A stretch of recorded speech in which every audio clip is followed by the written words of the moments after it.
Ok, là on a repris la vidéo parce qu'on avait fait on a fait une petite coupure. On disait quoi déjà par rapport à la musique? Ouais, Euh, non, c'était par rapport à la surconsommation, pardon. oui. C'est par rapport aux surconsommations de Chine et autres. Mhm. Et toi, tu disais concrètement que tu voulais tout simplement, tu pensais que c'est pas une surconsommation.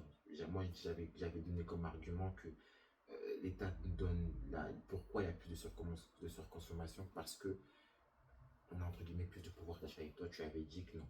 Ouais. Je te laisse Moi, je terminer. trouve pas qu'on a assez de pouvoir d'achat, justement. C'est pour ça Pourquoi que tu dis Chine, ça? ils sont installés à Paris. C'est le Ok. but. C'est parce que, justement, les gens, ils ont Mais moins de pourtant, pouvoir d'achat. mais Chine, c'est une entreprise chinoise, tu es d'accord avec moi? Oui, mais ça n'a rien à voir. Laisse-moi terminer. C'est pas parce que c'est une entreprise chinoise qu'il y en a, où il y a aucun rapport avec la nationalité. C'est une entreprise chinoise qui a pour but de de gagner de l'argent à des bas prix. Tu es d'accord pour moi? Voilà. Bas prix qui dit bas prix dit gens qui sont payés aussi à bas prix. Voilà. C'est de la surconsommation pour gagner plus d'argent sur des personnes qui ont moins d'argent. Voilà. Donc, c'est qui a créé ça? C'est le système, c'est pas les gens. C'est le système, c'est pas les gens, mais les gens aujourd'hui, ils Ils peuvent, consomment parce qu'ils sont ils manipulés. surconsomment des habits, Oui. ça crée de la pollution, ça crée de la misère, ça crée Oui, ça et tout crée ça, c'est autre. le système. Donc C'est ce que je dis. toi, tu es en train de dire que toi, tu es dans le système et que que tu côtoies le système. Tu pourrais acheter des habits, même si tu es une fashion, tu pourrais acheter des habits, entre guillemets, tu pourrais acheter des habits, comment dire ça, qui sont pas directement en lien avec Chine. Tu pourrais boycotter Chine. Bien sûr. Mais C'est tu pas... le fais pas. Comme ça, je le fais pas. Bah si, j'achète sur Vinted et j'achète pas sur Chine. Ok, Mes habits, c'est intéressant. pas... Ok, C'est pas Chine. ok. Et donc, Et du coup, ce que je disais, c'est que la surconsommation est programmée par le système dans lequel on vit, le système du capitalisme, par le gouvernement, par l'État et par tout ça, euh, parce qu'il y a des pubs qui sont générées tous les 4 matins pour qu'on puisse acheter et un aspirateur, et un nouveau frigo, et une nouvelle lumière, et des nouvelles lampes, et des nouveaux canapés, et de la nourriture en plus, qu'on a des trucs qu'on n'a pas besoin toujours. En fait, toujours du plus, parce que ça alimente un système qui fonctionne, donc un système qui est déjà en place, pour que les marques puissent faire plus d'argent. Mais du coup, elles créent sans arrêt. Du coup, en créant, ça crée quoi? Ça crée de la surconsommation, parce qu'ils créent des choses dont on n'a pas forcément besoin, vu qu'on a déjà le strict minimum. Et eux, ils créent le plus que le minimum, pour qu'on puisse, du coup, acheter. Et donc, ça crée de la surconsommation, même dans les vêtements, dans tout ce qui est textile, parce que du coup, pareil, ils créent des vêtements dont on n'a pas besoin. Et les gens, ça les pousse à acheter, parce qu'ils voient des pubs absolument partout, sur les réseaux sociaux, sur la ils télé. voient des pubs absolument partout. Ouais. Créées par le système. Et ça créé par le système, autre. Moi, je côtoie pas ça. Pourtant, je suis dans le domaine de la mode. Je vois des gens dans la mode, je vois des créateurs créer. J'ai parlé avec des différents créateurs, différents schools, différents directeurs de casting. Eux aussi, ils sont encore ambivalents. Ils sont c'est une industrie. Le but, c'est faire de l'argent, vrai. Oui, ben voilà, c'est ce que je te dis. C'est le but, c'est faire de l'argent sur des gens qui n'ont pas d'argent. Mais c'est ce que je dis. Toi, t'es une fashion. Tu as un certain rôle dans ce domaine-là aussi. Les gens qui portent ça, les gens qui voient ça, tu côtoies ça aussi. Tu contribues à ça aussi. C'est-à-dire? Quand tu fais des vidéos, des photos, ouais, tu contribues à ça aussi. Oui, par rapport à mes vêtements que j'achète sur Vinted. Sur Vinted. Donc tu penses qu'il faudrait acheter sur Vinted à bas prix sur Vinted aussi? Oui, moi j'achète à bas prix sur Vinted dans tous les cas. Ok, ça se côtoie. Je comprends. Donc oui. Pour moi, c'est une industrie, la surconsommation. Oui. C'est fait pour gagner de l'argent. Mais sur des personnes qui n'en ont pas. Ceux qui vont sécher, je respecte. Mais moi, je ne le fais pas. Je comprends, je ne le fais pas. Tu peux le faire sans le voir. Tu peux partir sans acheter. Tu peux aller voir Chine sans le voir. Tu peux même regarder Chine. Il y a des gens que je connais, ils boycottent Chine. Ils boycottent Chine. N'achète pas comme toi, par exemple. Je ne sais pas si toi, tu boycottes Chine. Moi, je ne sais pas sur... je sais pas. Moi, j'achète sur Vinted. Parfois, j'achète sur Shein quand je trouve mon bonheur. Sinon, la plupart du temps, c'est Vinted ou le Friperie. Donc, parce que mon style, il est plutôt... Vu qu'il est plutôt ancien, ben, je cherche des pièces anciennes. Donc, le but, c'est de trouver des pièces anciennes qui sont assez uniques dans le style. Enfin, unique, c'est un grand mot, mais voilà, quoi. Qui sont beaucoup plus anciens. Je vois. Ok. On a parlé de Shein, on a parlé de la musique, on a parlé de la phrase de Macron. Maintenant, tournons-nous un peu sur d'autres pays. Parlons un peu des États-Unis. Je ne sais pas si tu vois ce qui se passe un peu aux États-Unis. À l'outre-Manche, il y a beaucoup de choses qui se passent là-bas. Sachant que les États-Unis influencent le monde en ce moment, même s'il y a deux mondes polaires, la Chine et les États-Unis. Et encore aujourd'hui, les États-Unis dominent beaucoup de monde. Concrètement, toi, quelle est ta vision par rapport aux États-Unis et par rapport au succès que tu peux avoir là-bas, toi, personnellement, dans la fashion? C'est une question très précise pour que tu comprennes ce que je veux dire. Dans la fashion, c'est-à-dire, si tu vas là-bas,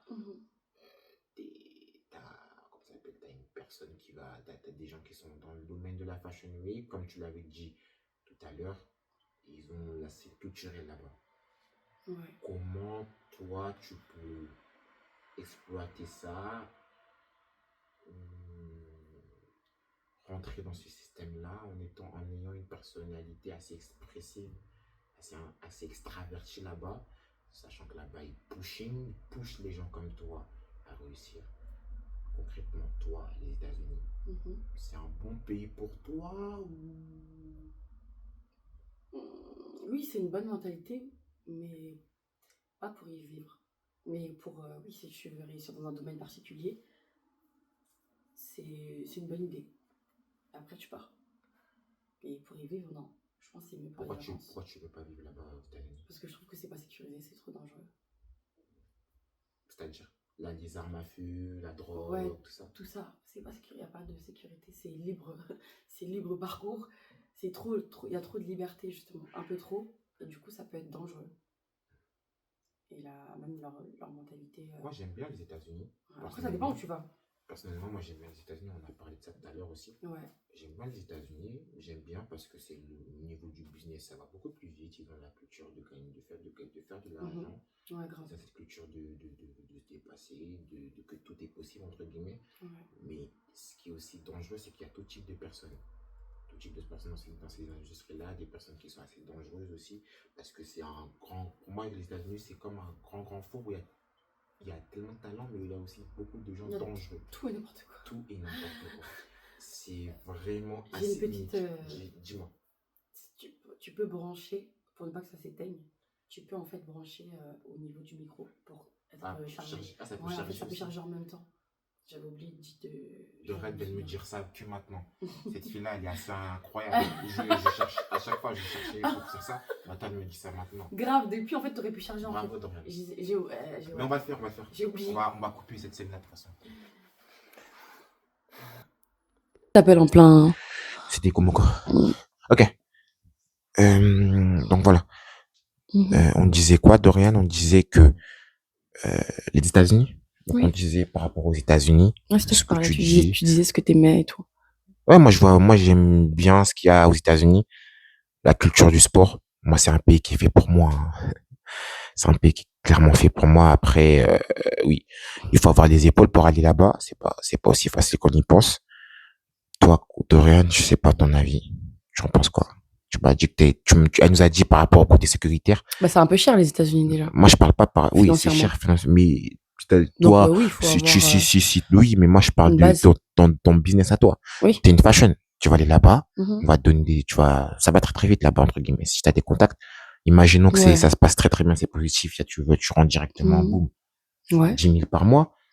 Oui, tu as clairement pour moi. Si les gars, si on la regarde aux États-Unis avec son compte qui a 30K, avec ses followers, ces gens qui la suivent, les marques qui peuvent la démarcher.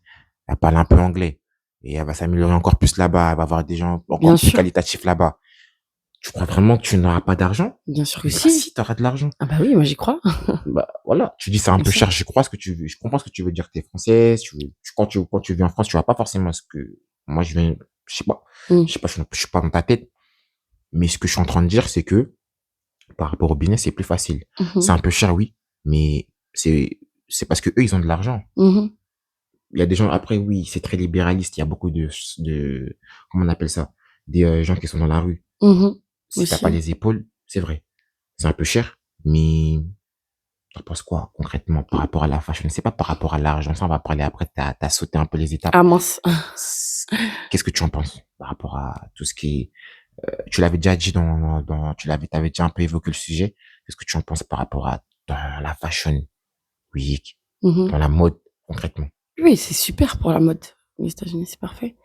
Bah, en tout cas, c'est beaucoup plus ouvert. C'est plus ouvert, c'est plus compréhensible, c'est plus simple, plus facile de créer, c'est plus facile de créer, de créer des contacts, de se créer un réseau. C'est plus simple. Parce qu'ils sont moins, ils sont plus ouverts, quoi. Ils sont moins fermés d'esprit. Ils sont simples, ils sont souriants. Et ils te poussent je sais pas, ils te soutiennent. C'est pas Ils ça, c'est très, t'encouragent. très anglophone, ça. Ouais. Dans Ils tous les pays t'encouragent anglophones, j'ai beaucoup. Moi, remarqué ça. j'adore. C'est Ouais. très anglophone. Ouais, grave. Genre, t'es pas critiqué. C'est pas la compétition. C'est vraiment, Non, on avance tous ensemble. il y a la compétition. Oui, il y a de la compétition partout. Mais elle est positive. Mais elle est positive. C'est ce que je dis. Elle est positive. On avance tous ensemble. On te rabaisse pas pour briller, quoi. Intéressant. Du moins. En général. Ouais. Ok. Tu pourrais mettre un business en France? C'est-à-dire? Transition. Un business en France, mettre ta boutique. Oui. Créer une boutique en France. Ouais. Avec toutes les réformes qui se passent ici. Tu pourrais quand même mettre un truc en France. Ouais, je pourrais commencer par là, ouais. Tu commences par là, après. Et après, je m'expans sur autre chose, sur un autre pays. Ok, je vois. Je me déplace après. Ok. Intéressant. J'ai aussi parlé d'une chose qui était intéressante. Là, on a parlé des États-Unis, on a parlé de l'outre-mer, on a parlé un peu de beaucoup de choses. Il nous reste quelques minutes avant la fin de la vidéo. Je voulais rester sur cet avant-dernier sujet. Je vais voir si on a un peu de temps. Ouais, on a un peu de temps. La Côte d'Ivoire. Ton pays de naissance? Non, pas ton pays de naissance, ton pays d'origine. Mon pays d'origine. T'es né en France? Ouais. Ton pays d'origine. Oui. Moi, mon pays d'origine, c'est le Nigeria, comme je vous l'ai déjà dit. Ton pays d'origine, qu'est-ce que tu comprends? Qu'est-ce que tu vois? Vous avez fait la CAN, beaucoup de festivités, mais qu'est-ce que je comprends, c'est-à-dire? Qu'est-ce qui se passe là-bas concrètement? Moi, je suis nigérien, c'est très libéral. Le Nigeria, c'est un peu comme les States, mais en Afrique. Si t'as pas d'argent, tu meurs. En Côte d'Ivoire, je sais pas. Qu'est-ce qui se passe là-bas? Bah, écoute, moi, je suis jamais allée en Côte d'Ivoire, donc je pourrais pas t'expliquer en profondeur. Mais ce que tu vois là-bas. De loin, bah, c'est pareil, il y a une forte, non, franchement, je trouve que c'est un pays super développé, hein. Au contraire. C'est un pays super développé. Il y a de la pauvreté comme il y a de la richesse. On a beaucoup de richesse. Et il y a une forte population riche, je trouve. Enfin, riche. Une forte population pauvre et une forte population riche. Et aussi le juste milieu. Je trouve que c'est différent un peu. En vrai, il y a du juste milieu. Tu peux réussir à vivre sans forcément être riche. En Côte d'Ivoire. Ça, c'est moi par rapport à mon pays, non. Si t'as pas d'argent, tu meurs. Je pense. Il n'y a pas de juste milieu. En tout cas, par rapport à ce que je vois aussi, il y a un juste milieu. Moi, je vois dans mon pays à moi, au Nigeria, il n'y a pas. Ils peuvent. Ils peuvent se débrouiller. C'est bien ça. C'est bien parce que si, il y a de la débrouille. Il y a quand même du travail, quoi. Il n'y a pas une forte, là, est-ce que tu veux toucher un peu ce sujet-là, les Libanais? Ouais. Côte d'Ivoire. Ouais. Je connais pas. Concrètement, tu connais pas beaucoup. Moi, je connais que de l'extérieur et de ce que je vois sur les réseaux et sur Internet. Donc, du coup, je peux que me baser sur ça au final. Vu que je suis pas allée sur place. Je sais pas vraiment. Mais je sais que oui, les Libanais, oui, ils contrôlent un peu le business, quoi. Vu qu'ils y sont pour ça. Pour le travail. Donc, forcément, ils ont beaucoup de... Il nous reste quelques minutes. Je vais te couper sur ça. Ouais. La manifestation. Moi, je comprenais pas ça. Ouais. Mais la manifestation, est-ce que tu peux nous expliquer un peu ce que c'est? Qu'est-ce que tu peux nous expliquer à mes abonnés? Qu'est-ce que tu peux expliquer? Et c'est quoi la manifestation? Avec le temps qui nous reste là. Avec le temps qu'il nous reste, je vois pas, donc tu sais que je vois même pas le Je temps. sais que tu vois Il nous pas. reste. Il Je reste regarde. 2 minutes. Mais la manifestation, c'est dans le mot, c'est manifester. En fait, c'est un état d'esprit, la manifestation. Je dirais plutôt un état d'esprit, parce qu'en fait, c'est une manière de. En fait, il faut approfondir le truc parce que juste manifestation comme ça veut rien dire. C'est quoi Ça veut rien concrètement? dire. C'est quoi Juste la manifestation, parce que manifestation? tout le monde manifeste De manière simple. de Simple, manière Dorian. simple. C'est quoi la manifestation de À manière partir du simple? moment où tu as une pensée, tu la manifestes dans ta vie. C'est une manière simple d'expliquer les choses. Qu'elle soit négative ou positive. Si tu penses quelque chose, si tu as une idée sur quelque chose, si tu as une C'est bien vision ce qu'elle dit, hein, c'est sur quelque intéressant. chose, si tu as une vision sur le monde ou sur un domaine en particulier, tu vas le vivre. C'est aussi simple que ça. Maintenant, il faut expliquer. Après, faut aller plus en profondeur et expliquer le pourquoi du comment c'est possible. Mais, en global, la manifestation, c'est affirmer quelque chose, bien penser quelque chose, avoir une pensée ou juste imaginer un truc, et après, tu le manifestes dans ta vie. Donc, ça va se manifester de manière physique dans ta vie, à partir de ta pensée. Intéressant. Donc, de l'esprit à la Intéressant, Dorian, ce que réalité. tu nous dis. Ouais. Donc, avec l'esprit, on peut tout réaliser. Ouais. Les gars, il nous reste 1 minute. C'était un podcast qui était vraiment très, très vibrant avec Dorian. C'est un plaisir, Dorian, d'avoir fait ce podcast avec toi. Moi aussi. Je sais que je t'apprécie énormément. Moi aussi, Et ça c'est me que fait le début. plaisir. Ouais. Et en tout cas, les gars, ce podcast-là, il est pour vous, il est donné. C'est un podcast qui est aussi en lien avec ce que je veux faire. Je veux faire des podcasts avec différentes personnes dans différents domaines de la mode. Là, je suis avec Dorian qui est en lien directement avec la mode, qui poste souvent, même si par moments Ouais. ouais, vous voyez ce que je veux dire. Croyez en vous. Je veux que cette communauté me ressemble, pas que physiquement, je veux de tout, entre guillemets. Des personnes qui ont une vision claire par rapport à ce qu'ils veulent dans la vie, pas forcément juste jouer, pas forcément juste parler, des actes et de manière concrète. Comme il dit un certain Bruce Lee, chaque action compte, mais le lendemain ne change pas. Toi, tu peux changer, le lendemain ne change pas. Tu vas te lever le matin, tu vas faire quoi? Chaque action compte. Donc, c'était Talmen, c'était Mikey. Et c'est un plaisir pour moi d'avoir fait cette vidéo-là avec Dorian. Oui, moi aussi. Tu peux donner un dernier, il reste 10 secondes. Bisous. On se dit à la prochaine. De toute façon, on fera d'autres vidéos, on fera d'autres podcasts et d'autres vidéos.